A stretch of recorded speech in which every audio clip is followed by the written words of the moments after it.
I know. I'm lazy. I'm lazy. I just ran 5 miles. I'm standing up on his behalf.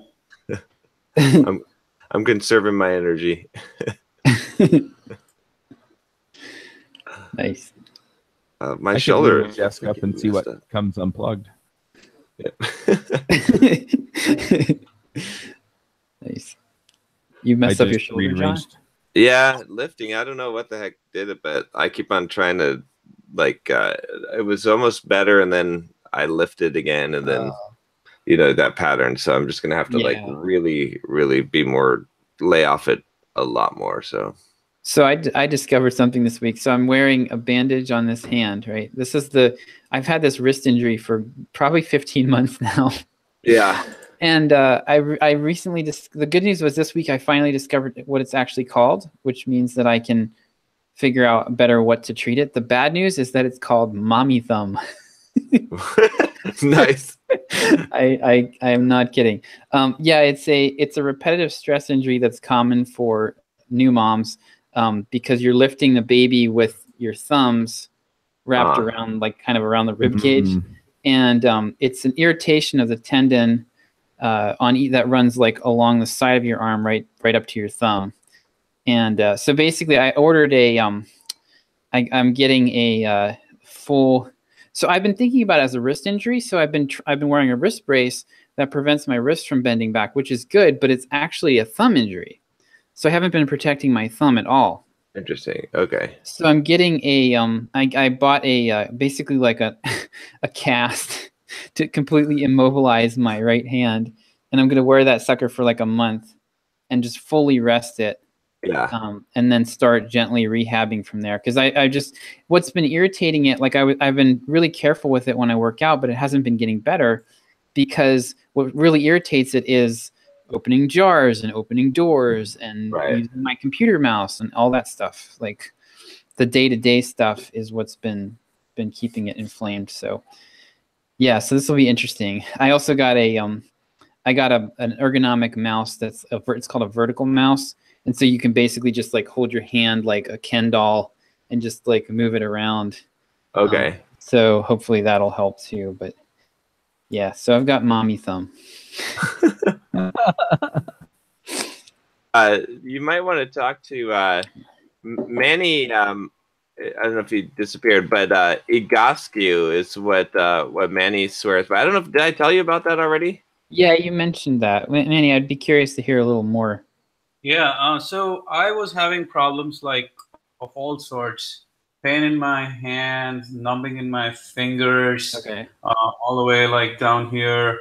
I wore all sorts of wrist immobilizers and this crap and that crap, and the pain would go all the way down to my neck, upper shoulder. It was horrible, and that was for years and years while I was at Qualcomm. And finally, I actually found some exercises online on YouTube from Egoscue. Actually, the funny thing is I went to the Egoscue clinic and they gave me the exercises that did not work for me. But these online exercises that someone had put up, which were like sample exercises for neck pain, they were Egoscue exercises. They finally started to work. And the funny thing, man, I cannot believe it. Like it's the weirdest thing in the world. Is the biggest thing I do on a daily basis is stretch my hamstrings. Oh, interesting. So because the hamstrings are tight, one side of the hamstrings are tighter than the other. They pull on this muscle in the lower back that connects all the way to the neck. Yep. You know, it's one of the longer bands. And then when the hamstrings are tight, the muscle gets pulled and the whole body goes out of alignment. So there's pinching in the nerves, which, radiates pain all over the hand. So my chiropractor was trying to treat my hand. Sometimes he would try to treat my neck. But the weirdest thing, it was freaking my hamstrings that finally, like, I also do some shoulder work, but hamstrings, it was like the most amazing thing that, because it is the biggest muscle group in the body, it actually helps, it kind of controls a lot of the movement. And not only that, the Egoscue fundamental is not that the bones are out of alignment, so let's put them back into alignment. The Egoscue theory is the muscles are much more powerful than the bones, so you can do whatever you want with the bones, and tomorrow the muscles will basically pull it out of alignment. So unless you exercise your muscles, unless you actually tune up your muscles, you're just screwing it up because the instructor is just trying to do some basic high-level work, but tomorrow it'll go back to the same. Interesting. Yeah, I tried carpal. I thought it was carpal tunnel. I thought it was this. I thought it was that. Like for a long time, I was just treating the hand. Then it went to the neck. Then it went to the back. But finally, the leg cured it. You can always move on to the toes if it reoccurs. So. What's that? You can always move on to the toes if it reoccurs. Yeah, shit. Or the bigger muscle groups. But yeah, I mean, it's not cured. It's something that's on maintenance all the time. So I'm always like, I have to do it every day. It's like part of my morning ritual now. Okay. Do those stretches every morning for 15 minutes. Interesting. If you go periods of time without doing it, does it recur? Yeah, after like 5 or 6 days, it will start to show. And over time, it'll grow up. Interesting. So okay. Don't want to spend, like I'd much rather do it every day because then I don't feel it at all. Yeah. But if just a few days, then I start to feel it again. And it's and you're stretching the hamstring, right? Yeah. Huh. I wonder if building the quad up might make it permanently go away. Well, I think the philosophy is that when you're sitting for long durations, your hamstrings are kind of shortening all the time because of the sitting process. So the hamstrings will be lengthened again. Right. That's why I was thinking that the increasing the quad strength might actually, because then it'll pull the hamstrings stretched. More leg presses. Yeah. Yeah. That was horrible.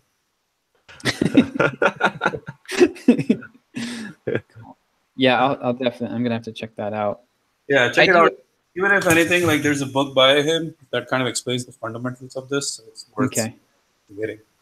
Yeah, I do a pretty good amount of mobility work through the gymnastics program that I do. Like I spend, which I'm actually pausing at the moment just because of this wrist thing. But yeah, I typically spend like 3 hours a week, like doing pretty extensive stretching. So, but cool. Yeah, I just need to probably lay off my shoulder. My problem is that I just I don't want to miss out on lifting. Yeah. So. Mm-hmm. Yeah, I've resisted taking time off for this injury because I mean I haven't missed a work. So I do my workouts 5 times a week. I have a different one that I do every day. I haven't missed a single week, doing all 5 of them in a week since last July.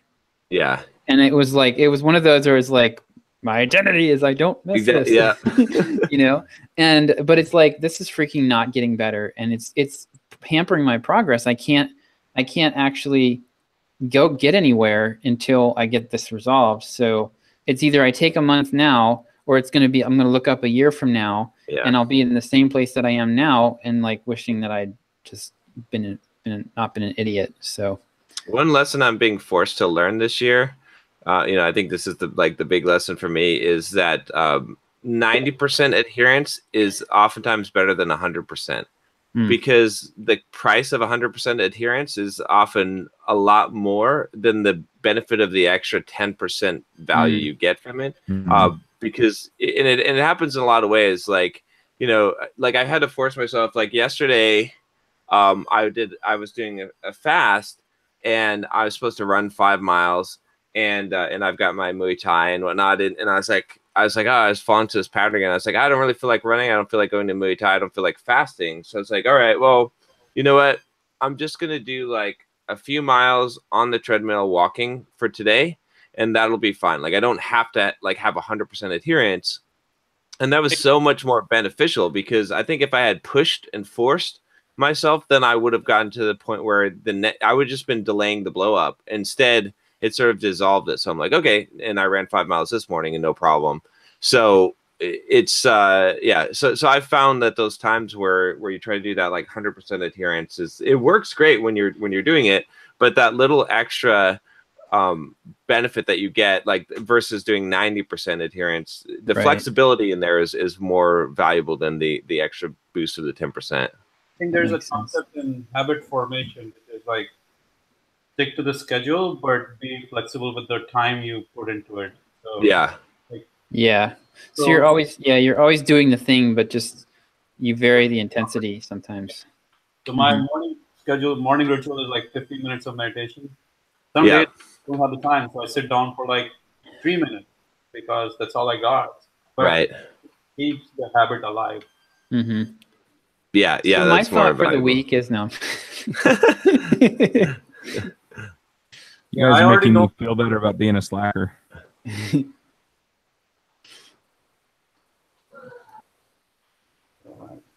Manny, you have like a halo around your head. The effect there. So living the top lifestyle.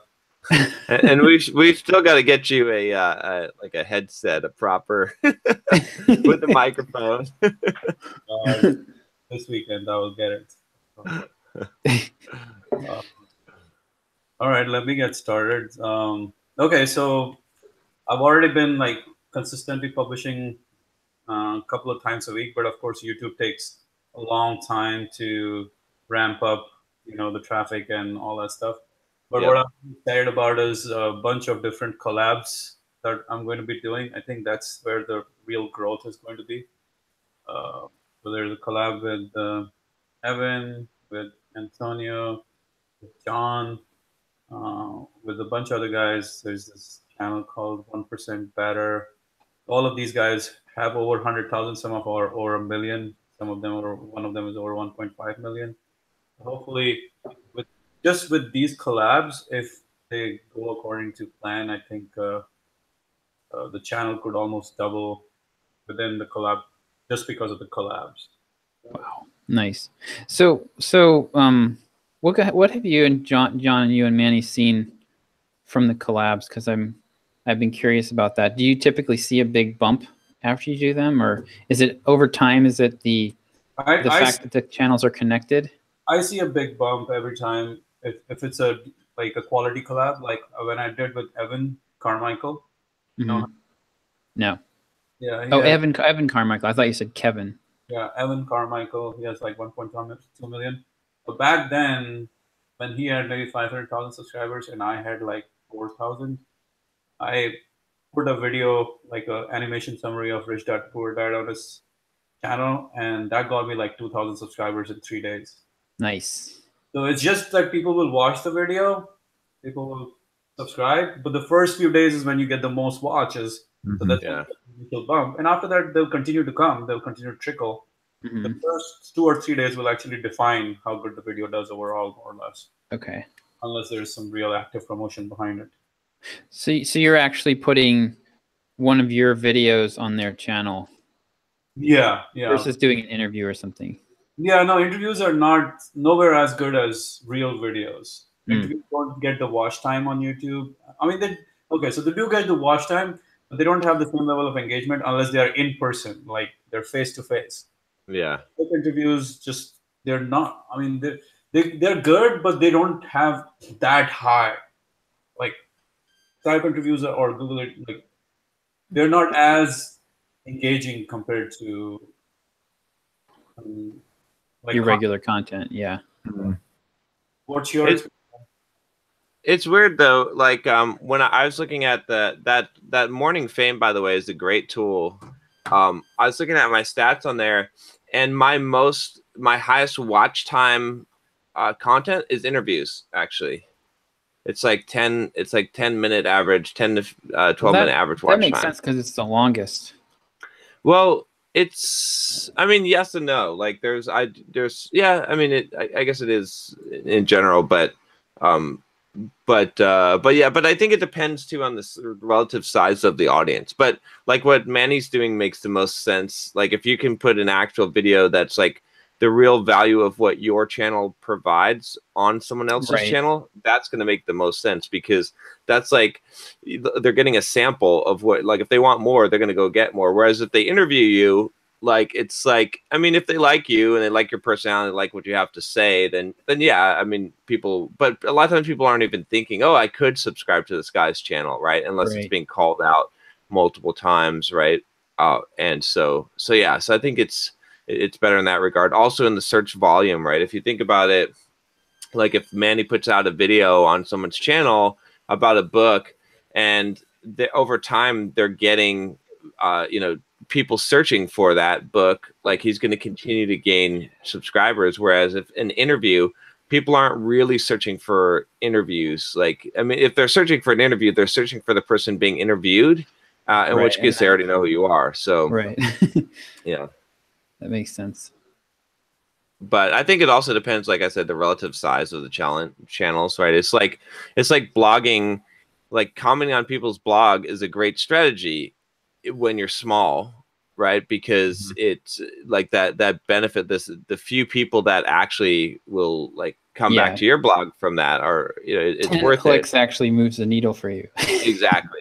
Yeah, commenting is not good, but if you write the blog and then you direct traffic, that's what's putting a new video on their channel. Yeah, the guest posting. Yeah, I'm just saying, like it just like at the scale level, it depends on the relative audience sizes, whether or not like how much effort is worth the right. Yeah, I mean, if someone is like 10 times my size or 100 times the size, no matter how big the channel, there's always an upside because of what they can bring, right? When someone has a million, or even if they have very similar audience to you, and even if they're yours. Yeah.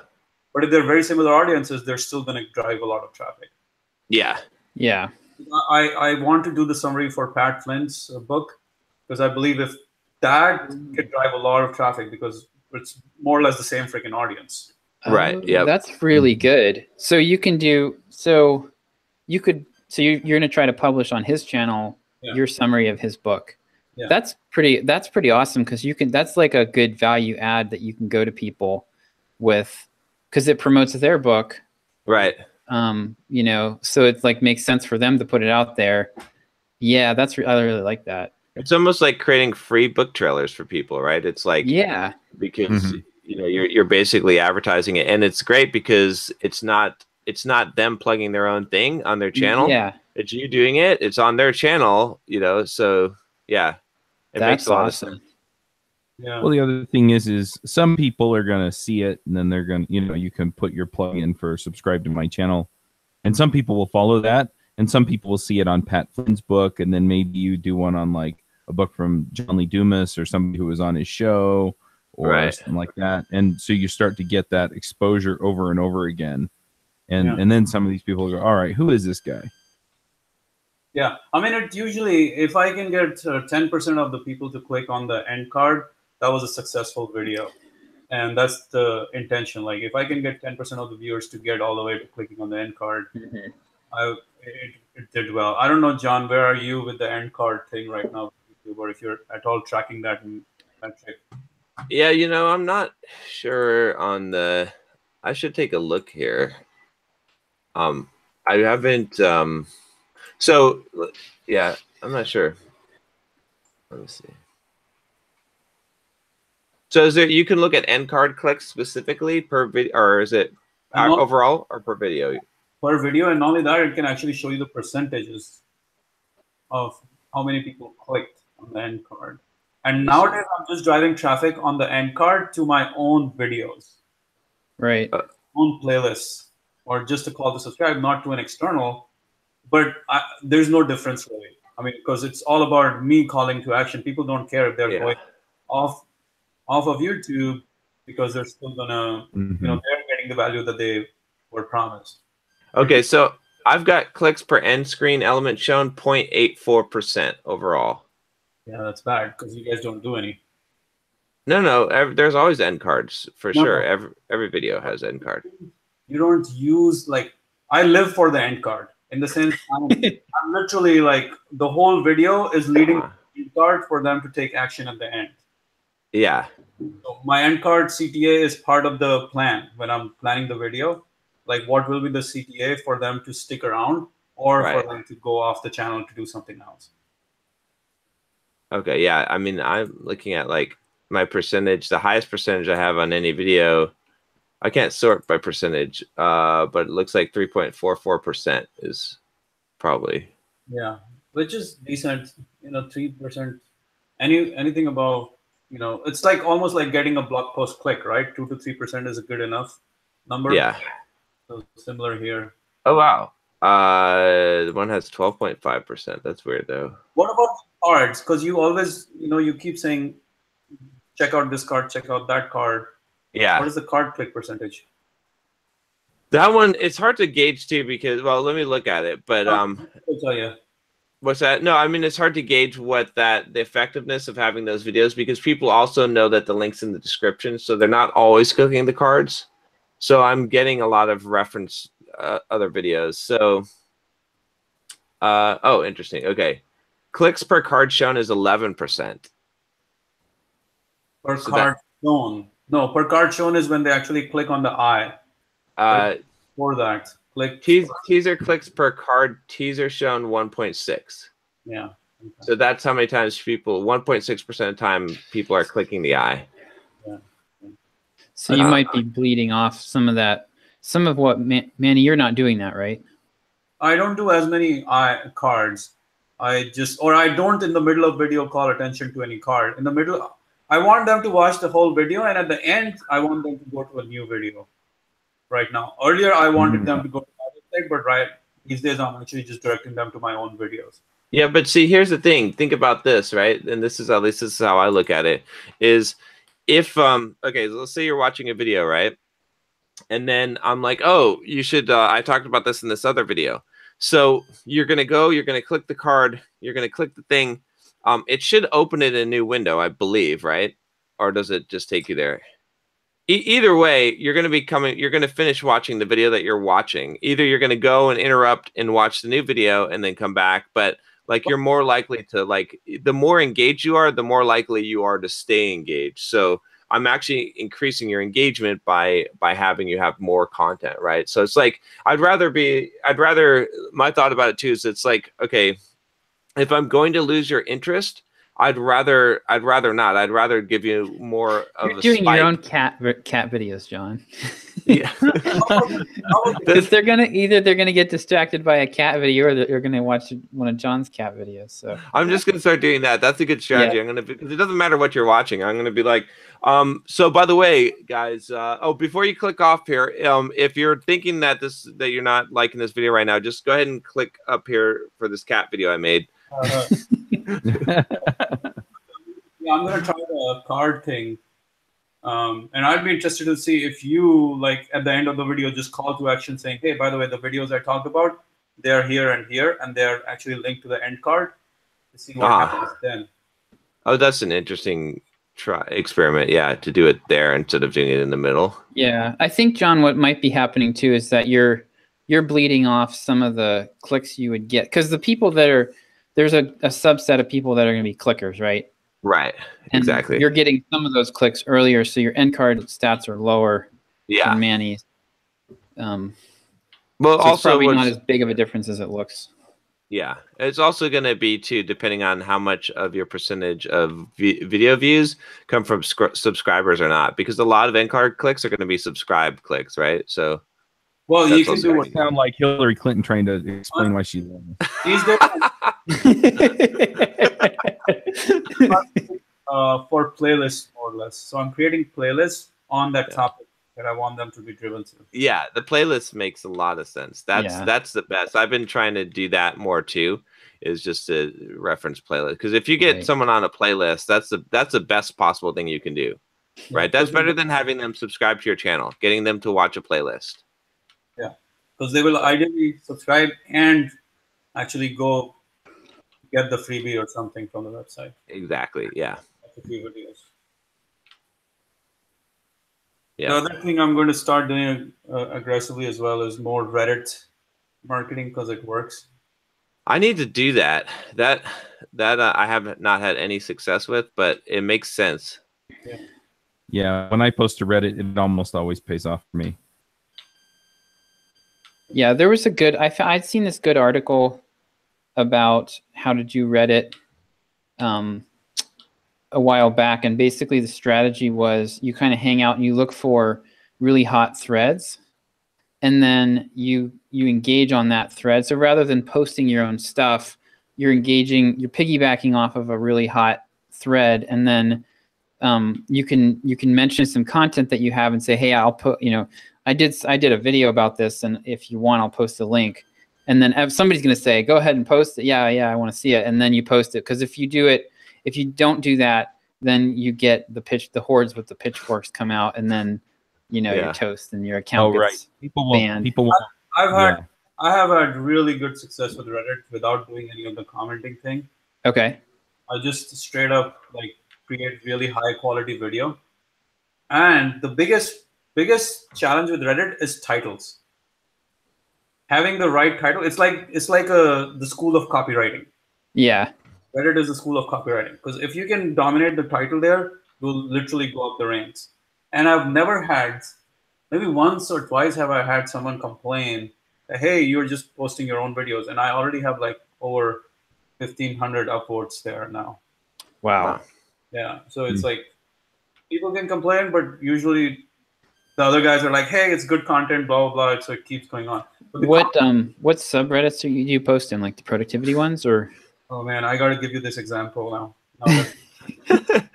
Yeah, see, the difference is the subreddits, but go ahead. Yeah. There's a little bit of a difference between personal development subreddits and programmer ones, but there's that's what I'm saying. There's a way to figure out how to hack them with, whatever you do. The other challenge though is people when they're watching an animation, they don't ascribe it to my face. But if it's just my face again and again, you could get into trouble, because they're like, I see this guy all the time, right? But it's animation, they don't realize it's the same guy. It could be so many different guys. Right? True. But so, for example, I've had sorry, real quick on the video thing. Part of it is that, when you post a blog post, everybody knows, it's obvious what the URL is. Yeah. Yeah. Versus a video, it's just a video. It just goes to YouTube, so it's different. That's a good difference to know about. Okay, go ahead. Sorry. Yeah. But then they would say, oh, by the way, this video has already been posted. So then I created a freaking playlist that has that video plus another video, and then now it's a new URL. So they literally cannot track YouTube. Oh yeah. That's a good strategy. Yep. I hope they're not watching. The Reddit police. I hate they. They are always watching me. Those fuckers. Someday I'm gonna go and kill them. I keep on hearing voices in my head telling me to do it, but so one subreddit was happiness r/happy, and over there I posted something called. I don't think there's a lot of programmers that hang out. No, there's no programmers in r/happy. That's awesome. Book called the Science of Happiness, the How of Happiness. Mm-hmm. I'll create a summary of it. Fucking r/happy couldn't care less. They just watered it down. Fuckers. There's 200,000 people there. They just couldn't care less about how. That's great. This other subreddit, which is 250,000 people, called How to Not Give a Fuck. And I said, here are 5 scientifically proven ways to be happy in life and stop giving a fuck about things that don't matter. And that got over 200 upvotes in a matter of. It's because those people don't give a fuck about whether or not you're self-posting or shit, right? They don't give a fuck about policing Reddit. They just don't give a fuck. They're like, fuck, I'll just click this shit, motherfucker. Just the titles can work. So not the video. It's the right subreddit with the right angle and the right title. Fuck, man, I could do a masterclass on how to do Reddit. Yeah, you should. I would definitely buy it. Because, I would have Rodrigo watch it. Oh man, that's awesome. My phone is get it. Yeah, in the programmer space, it's it's a little bit more people not looking for good. They're looking for what's wrong, not what's right. Yeah. Yeah, they need their own subreddit that's /r/you trying to sell me something ? And go. Yeah. Yeah, I found that I got banned. I got blacklisted from posting maybe half a dozen of my links to my own site. So they're pretty intolerant of But the YouTube makes sense. Yeah, right? Because they can't block YouTube. I mean, they could shadow ban your account. Yeah, but they can't. You know, they can't. That has to get. It's not as easy to do that with software. Right. You can't algorithmically detect it as much. Exactly. Right? So, yeah, it has to be manually done. Interesting.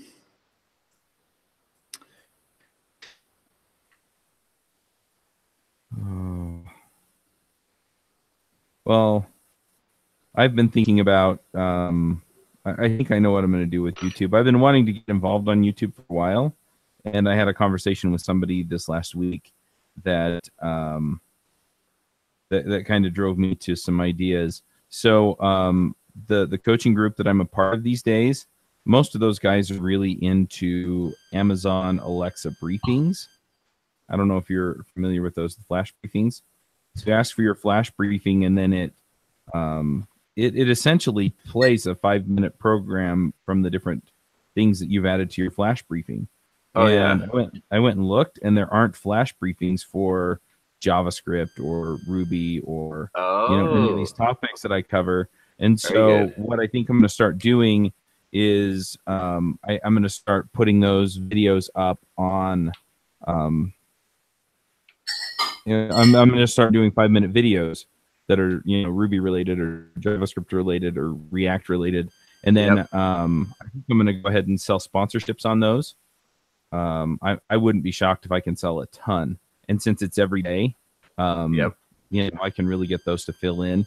The other thing though is that I'm probably going to hold on to 1 or 2 of those myself every week because I want to do a career segment on each of those, and I also want to start doing like a 5-minute recap of the episode after we do like Ruby Rogues or JavaScript Jabber or whatever with the guest. And so just record that and just be like, look, I'd like to do this on a video, I'd like to put it on YouTube, we'll put it out the week that your episode comes out, and just promote, hey, look, go subscribe to the podcast and see if I can grow the podcast audiences and increase my sponsorship income that way as well. And so the other 3 days a week, I'd be like, I'm probably going to go back to Linode and say, hey, look, I want to do this. Are you willing to sponsor it for months? And then the other thing is I can cross promote it on the podcast and see if I can get a lot of people using it and get some reviews on Amazon for it. And see if I can get the word out on that particular skill. So then people can come in and they can ask for their flash briefing, and it'll be, hey, here's a new library in JavaScript or whatever the hot thing is, talking about Reddit. Here was this was the top thread on Reddit, and I thought it was interesting to talk about, or whatever. And I can just for 5 minutes talk about whatever that thing is. But I can also release it as a podcast. So the people who want it as a flash briefing can get it, and the people who want it as a podcast can get it. People who want it on YouTube can get it.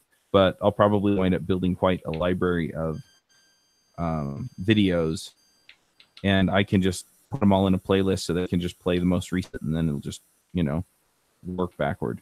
But so these are played normally. Most people would be consuming these through Alexa. It's just like you're shaving in the morning and you're like, hey Alexa, play my flash briefings, and it's like a bunch of 5-minute. It's like your own 5-minute, or it's like your own news station almost. Yeah, basically. So you subscribe to the different things you want in your flash briefing, and most of the stuff in there is 3 to 5 minutes. Okay, and so it's delivered via audio for most people. Yes. Yep. Okay. Yeah. So I don't have anything in mind currently, so I don't know what this is going to do. But Alexa, play my flash briefing. It's going to be a bunch of leftist. Like this is Mother Jones and nothing. No, it's playing. Oh, okay. Here is the latest news Alexa, from the the gay lesbian community blog. Yeah, it did. It pulled in some kind of political thing. I could only catch every other word because you guys were making fun of it. But yeah. So, but yeah, you can go into your Alexa app and you can tell it, hey, look, these are the briefings I want. And so, yeah, I figure, why not? And just see what we can grow out that way. Here are the then- latest free speech rallies that you need to Violations. protest. No, that you need to protest. Yeah. Nice. Well, that's pretty cool because that is a, you know, potentially you're getting in on the ground floor of a Yeah. thing that if it ends up taking off could be really. This is one of those where if I were in your shoes, I'd probably give it 6 months or so and see Yeah. if it looks like it's going to go anywhere. Because Yeah. Well, but the thing is I can put it on yeah, iTunes and Google Play. I can put it on Spotify. I can put it on, Right. I can put it on the Amazon Alexa. I can see if there's a way to get it on Google Home. Though I'm guessing that by submitting the podcast to the Play Store, you know, you kind of get that. But I can put it in all these places, and then I can do it on YouTube and just see what sticks, like see what really gains ground. And yeah, I think it just hits people in different places. But because it's so short and it's so convenient, I think there are a lot of ways that people can consume it easily. So cool. Now you're gonna have to build software just to distribute to all those places at once. actually, almost all of those run off of an RSS feed. Oh, okay, perfect. Even the daily briefing runs off of an RSS feed for that particular type of skill. Yes. Nice. I haven't quite finished setting it up because I haven't set up the RSS feed for it yet, but I'm probably going to record a bunch of those this afternoon for a JavaScript audience and just see where it goes. So Nice. Yeah, I think that's a good idea for sure. Like that. In fact, that might be something that just makes sense to do for anyone that like just as another channel is to do Alexa news briefings. Like you can just have little snippets. Yeah. The only problem is I wonder what the like I have no idea what the actual volume is right now of like Alexa, like people that are using the skills. Yeah, I don't know. I know a few people who are doing it in the business space, and it's been gaining ground for them in big ways. But that doesn't necessarily mean that my audiences are doing the same thing. Right. But if it's, I mean, it's closely related to the business space. I'd say whatever is working there has a high likelihood of working.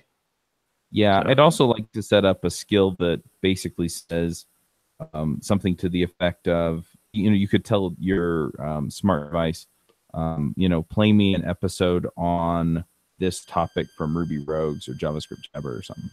Oh, that'd be cool. Yeah. You know, have it find those episodes and just play them.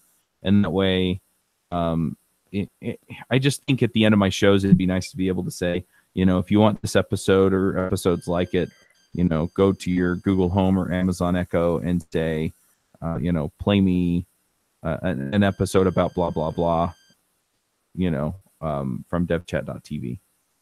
Yeah. So, yeah, I don't know how all that would come together, but it's an interesting and a convenient way to do it that kind of opens up the catalog for people without them having to go search through everything we have on the website. And then if I start doing the SEO stuff like Josh and I start, you know, delisting some of these episodes, you know, then people can still find it on, like, you know, either by coming to the website and doing the search or by using their smart home device or their virtual, whatever they call them, their assistant device. So. And then I'm really terrible at saying no to things, and I was elected the precinct chair for the Utah County Republican Party, Lehigh 19th District. So over the next few weeks, I'm going to be going to a bunch of political events. My neighbor asked me if I wanted to be nominated, and I thought he was joking, so I was like, I guess. And so he nominated me, and somehow I got elected. I was like, all right, I guess I'm doing this thing. So you're a civil servant now? I'm an officer for the lowest level of the Republican Party in Utah. Okay. So nice. So I get to organize the caucus in 2 years, and I'm also a delegate, so I get to go to the events and talk to the candidates and stuff. So there are a bunch of meet and greets over the next week or two for all the county offices. and then I will probably hear from a bunch of people for the state federal offices. So one of the candidates in this state is Mitt Romney, so I'll probably wind up going to an event asking him questions. But it also includes Mia Love and some of the other folks from the area that I live in. So it'll be interesting to see how it all goes.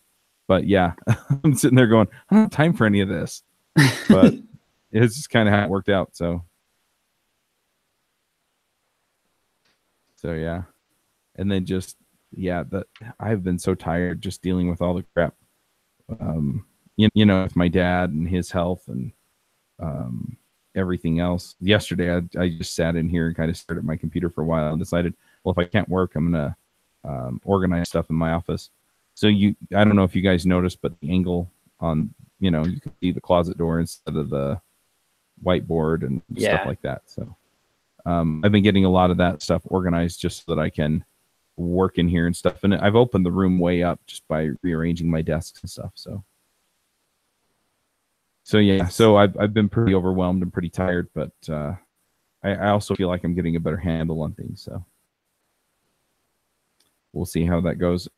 Michelle also volunteered. I asked her, I think it was last week, actually, I might have mentioned this, but she actually volunteered to update some of the SOPs. And so now I've got her writing SOPs, and so I'll just go in and fix stuff in them once she has them written. But yeah, there's another thing off my plate is, you know, I just show her how to do something and then have her write it up. Nice. Yeah, makes me happy. Oh, Josh, I got a valuation from Flippa.com, a free valuation of what simple programmers are worth. Okay, I see you grinning, so this will be interesting. Somewhere between $100,000 and $300,000.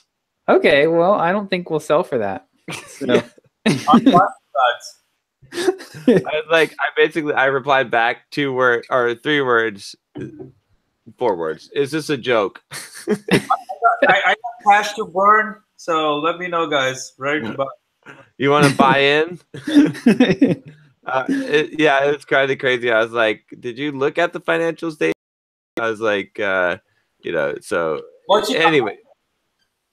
Huh? What did she come back with? Did she say anything after that? Not. She said, "Well, you could have a reserve price." She's like, "What would you want to sell at?" Like you're like, I said, honestly, it would have to be at least $1 million, but I seriously doubt we'd sell it for anything less than 2, like because it's generating, you know, almost $500,000 a year of almost pure profit. Like, well, it doesn't make any sense, right? Like, you know, just hello, like, so. What did she say about $500,000? I'll give you $5 for it. What's that, Rob? Why was she saying 100K as a number rather than 500K as the baseline number? I have no idea. She's nuts. Like, because they want to sell because it's Flippa, right? I mean, I think they're more designed to flip small websites, right? I think that's kind of their thing. It's not really. So. Yeah, I mean, I think if you're going to be serious about a bigger site, you go with a broker. Yeah, it'd have to be like a business broker. So based on volume, huh? Yeah, Empire Flippers or something like that. So, but I just thought it was funny. I just thought, well, I might as well check out their thing. But there's some good news that came out of it, which is that, like, you know, she basically said that the valuation for an online business like that is about 1 to 3x gross profit per year, which is pretty damn low. Because I'm like, wow, all right. So can I really buy a business? Like, okay, can I buy a business that makes $100,000 a year gross profit for $200,000? If so, yeah, sign me up. I'm good. Let's do it. Right. So if that really is the case, that's not bad for the potential of actually buying some stuff. So yeah, nice. That's interesting. I just went there just to see what they had listed. Flippa is mostly garbage. It's 97% garbage. Maybe that's being generous.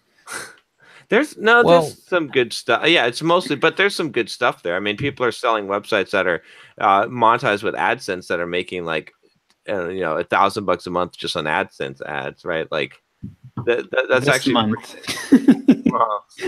They're 3 weeks. You're gonna buy it 3 weeks ahead of the Google slap. yeah, possibly.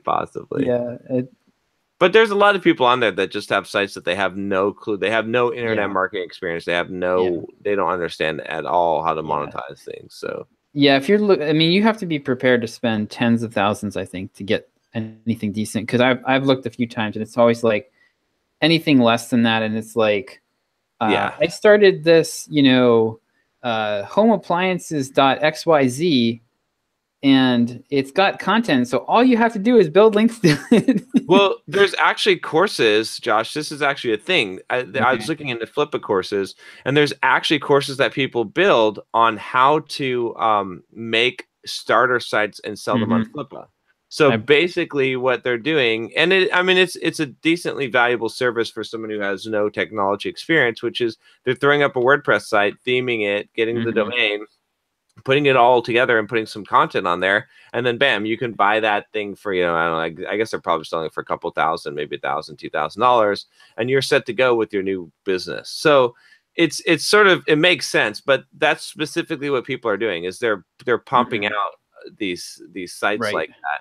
It's not a profitable site. It's not like advertised to be profitable, but it's saving people a bunch of time that don't know WordPress. Yeah, that's true. Or don't know anything about how the internet works, that are now starting an online business. What could go wrong?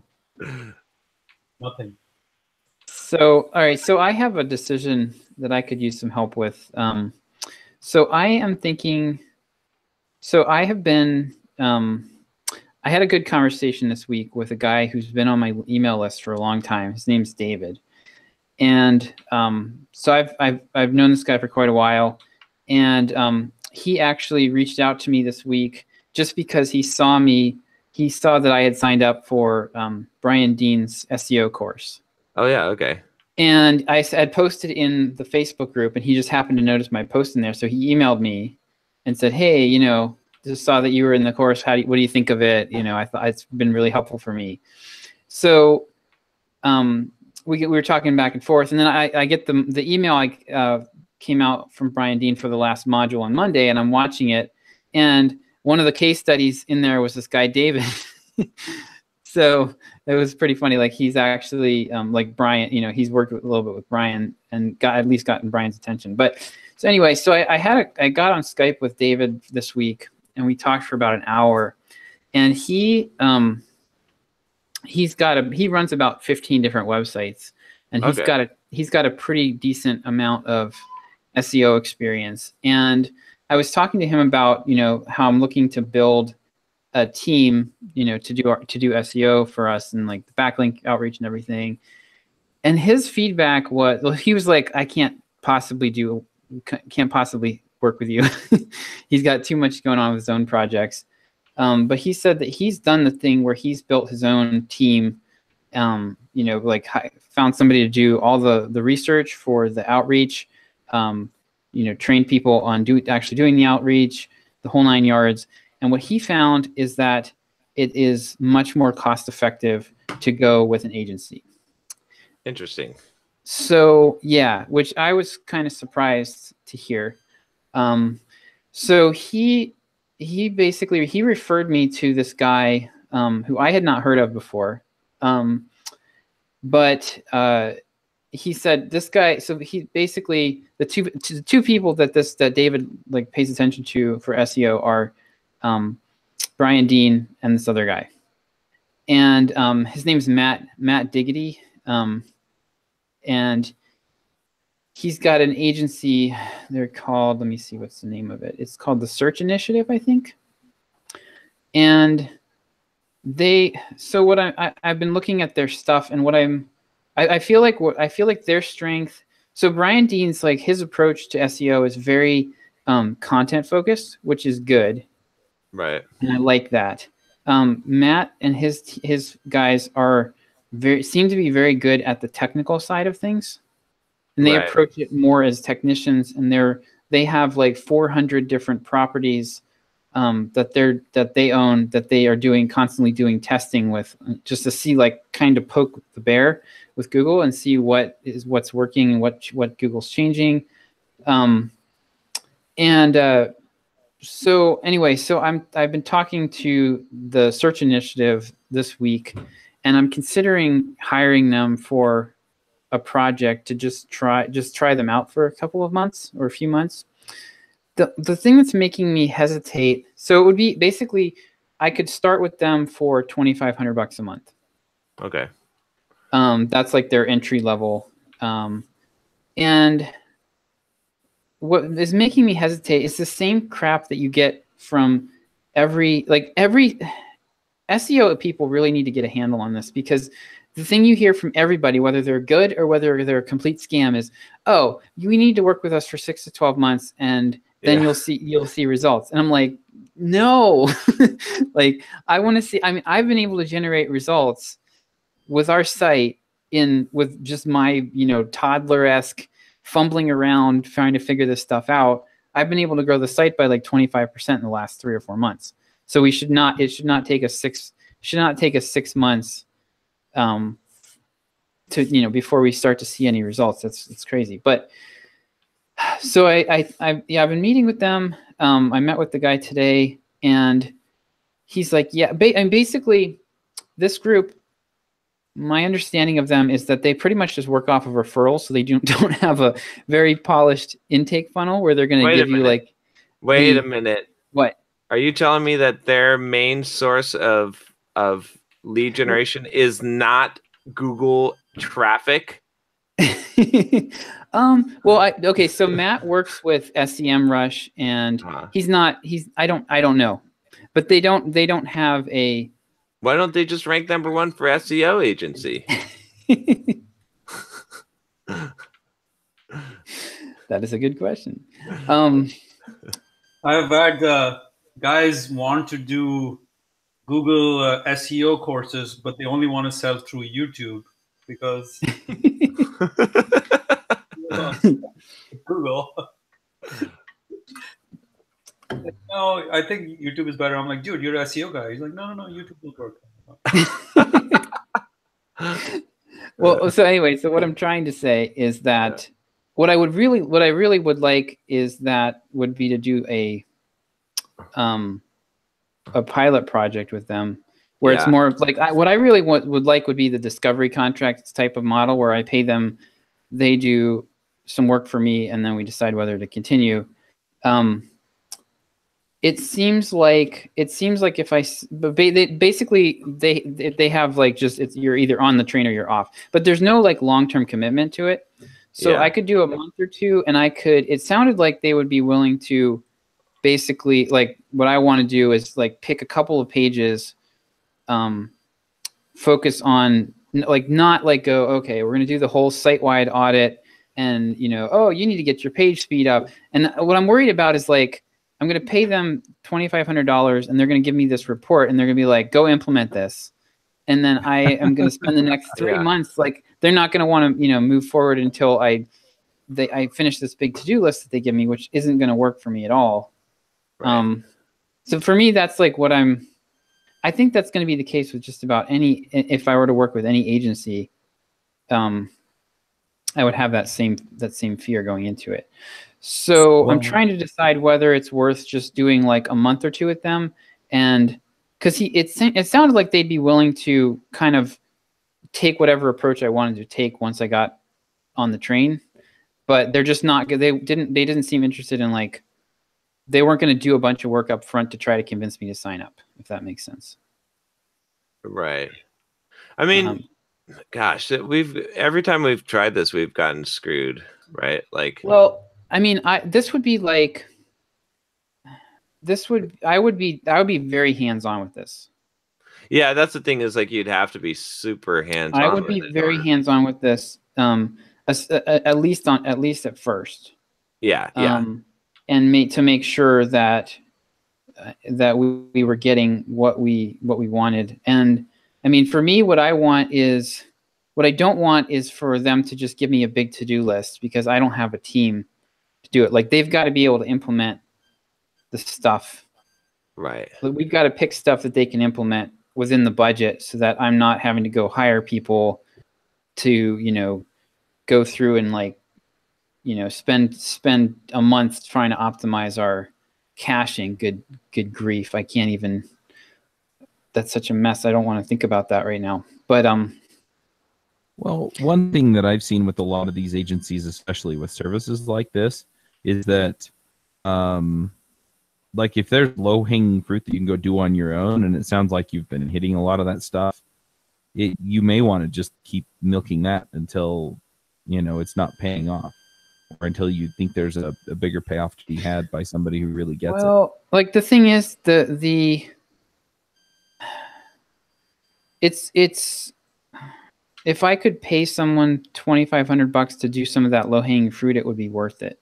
Right. Because I can, like, there's some other stuff that I really need to be doing. Like, I really need to get, there's problems with our email, like with the way that we're collecting email addresses that I need to get to. And I could do, there's so many things I could be doing on the email side and then on the product side that if I could find somebody, I'm reasonably confident that these guys I'm reasonably confident that they're pretty good, that they're good, that they can do what they say they're going to do. I'm just concerned about getting strung out for 6 to 12 months, getting a big, huge pile of technical changes I have to make to the site before we can do anything else. That's. Hey guys, I have my cleaner downstairs, so I need to go get her. All right. Okay. Cool. All right. See ya. All right. Yeah, I mean, the thing I guess I'm driving at is there are different levels to a lot of this kind of work. Right. One is you hire an agency to do it, and that's kind of what you're talking about. But if you can figure out what the low-hanging fruit is on your own, then you can hire and train somebody to do it yourself. And that's more cost-effective, and you'll get, you'll have more control. And then there's, doing it yourself, which is what you're doing now, which sounds like it's not very efficient compared to what other things that you should probably be working on. Yeah, I mean,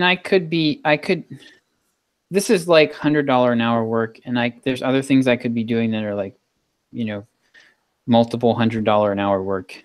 Right. Yeah.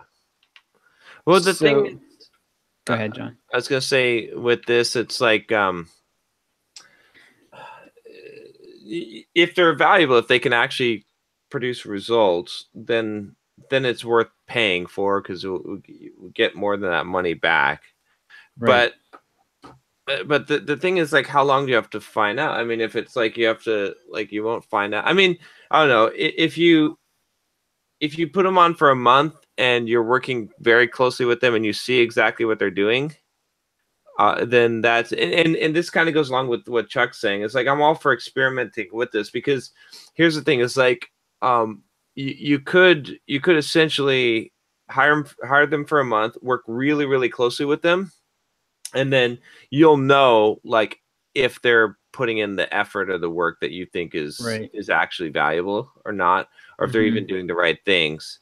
And then if they're not, then it's fine. And even with that, like, yeah, maybe it'll take like 3 or 4 months before you actually see really good results, which is fine, but you'll know, like, you have enough experience to know if you're actually, the problem is that we've had in the past is we've like said, okay, here's some money, go off and do your thing, don't bother me.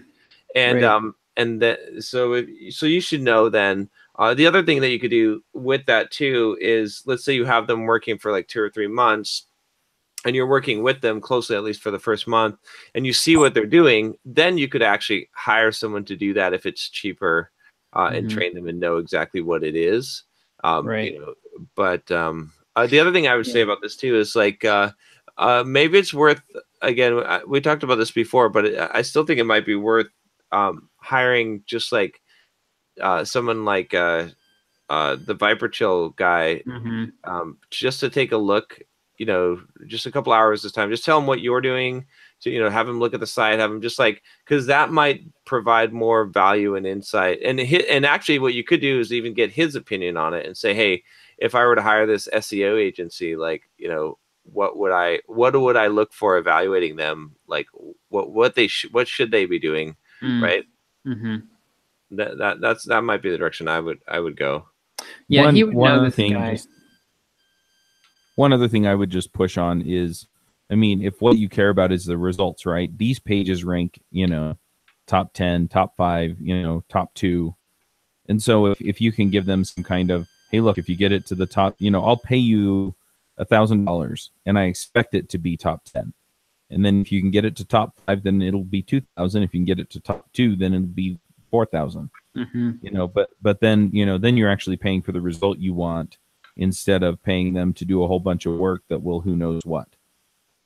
Right. Yeah, exactly. That's but I don't know if they go for the different freelancers or different. No, I mean, they're pretty much, they have their pricing structure set, and so I'm either I'm either in or I'm out. But I could still make shape that proposal.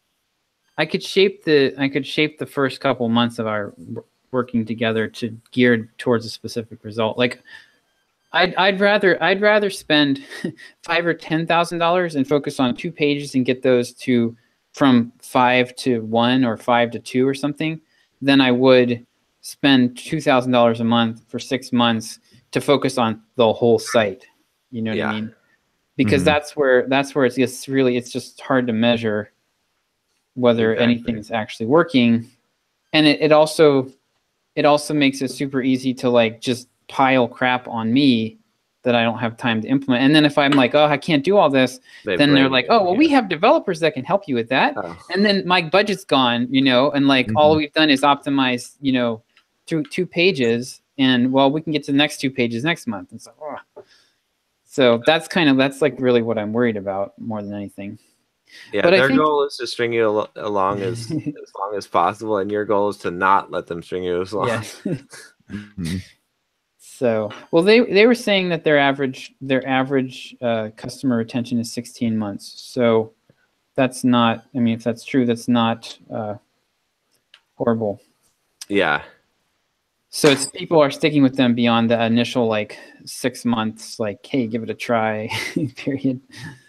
I mean, I'm definitely up for trying it, but again, I'd say like I'd be real curious just in general to hear Diggy or Viper Chill's if he actually probably knows him. He would probably know him at least by reputation. But yeah, because they both, so Brian Dean is like the shining white knight of SEO. Yeah. And like everything he teaches is like squeaky clean. So Viper Chill is like, he's kind of like the guy that hides in the alley with the shank, and just like he's more on the black hat side. And then this guy Matt is he kind of falls in the middle. He does some gray hat stuff with like private blog networks and stuff. But most of what he does, you can kind of give them the green light on doing some of the gray hat stuff, or just keep it white hat with them. So they offer both options. But yeah, that's a good idea. I should check with Glenn. Yeah, get his take.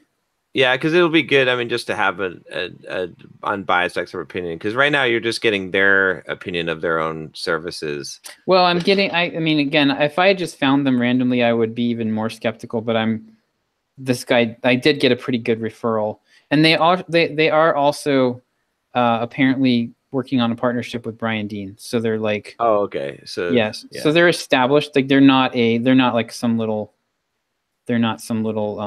yeah, unknown startup or anything. They're and Matt has worked with I think he's been published on Search Engine Watch and works with SEMrush.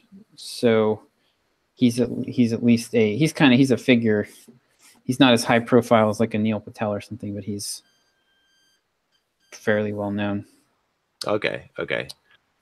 So there's a pretty good chance that they're actually going to be good then. Yeah, I'm thinking that probably it sounds like the best thing to do would be maybe talk to Glenn, and then also basically just sign up with them for a month or two. And like I would basically be like, all right, this month all we're doing is working on this project with the Search Engine Initiative folks, and they use like it seems like they want the client to be involved. They don't want to be like you stay over there and we'll do our thing.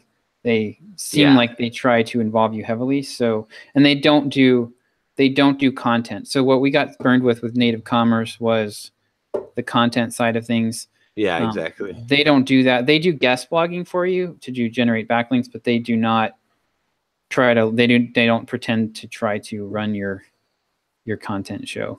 So okay, that's good then. Yeah. Yeah. It'll probably. I mean, definitely. As long as it's not super long-term commitments, experimentation definitely makes sense for sure. Like there's a lot of value, and if they're good, and just to learn. I mean, I would look and see like. I would just work closely enough with them to learn to figure out exactly what are they doing, right? Like, right. Because if it's effective, then you want to know. So, right. And also, and if it's not, if they're doing some basic stuff, they're like, oh, look, we're basic stuff that we're already doing. Like that someone who's just a total novice wouldn't know, and so that's how they're getting results. Because sometimes that's what. Well, if they could do it and I didn't have to do it and it was affordable, that would still be fine with that, honestly. Yeah. But what I'm worried about is they tell me all this basic stuff and then don't do any of it. Yeah. And we don't get any results, so. All right. Well, that gives me some good feedback. Cool. So, I guess it's thoughts time. Yeah. We need like a little jingle for that or something. I knew a guy that could make a jingle, but he's too expensive now.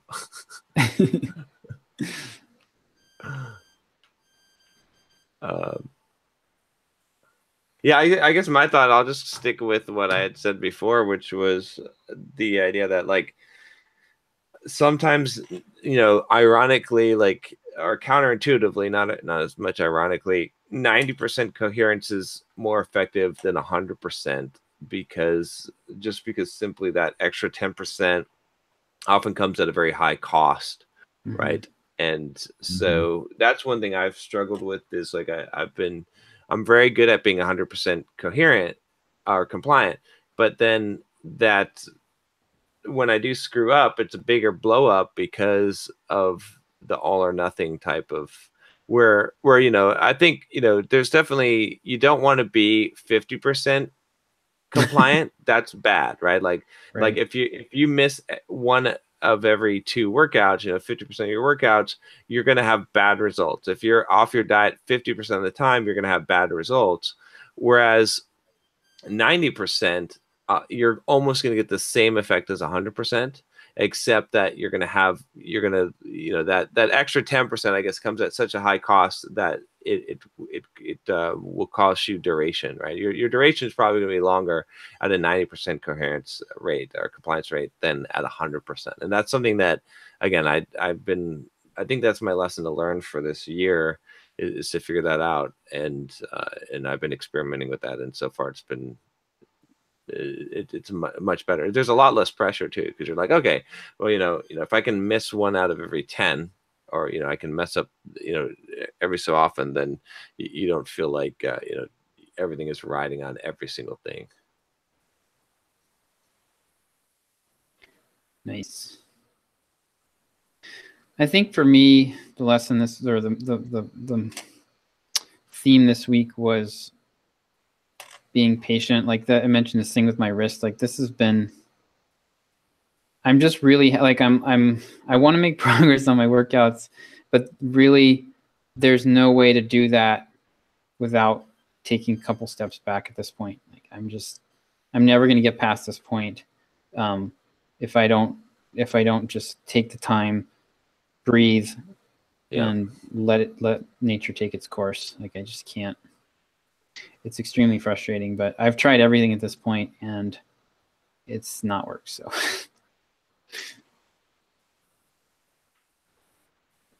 I don't know if I have any deep thoughts this week. I mean, it's been just one thing after the other, been kind of burned out, and I just keep going, just keep trying.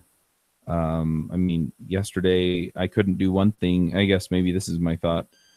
I really couldn't focus on work, and so I, was straightening my office. And so if you can't do something major, you know, if you're just not there, then do something productive at least. Mm-hmm. Yeah, that goes very, very well along with that 90% coherence, right? It's the same concept, right? It's like at least like you don't have to be doing kicking home runs all the time. You don't have to be kicking home runs. That's tweetable. All right, guys. All right. See you guys next week. Yep. Bye.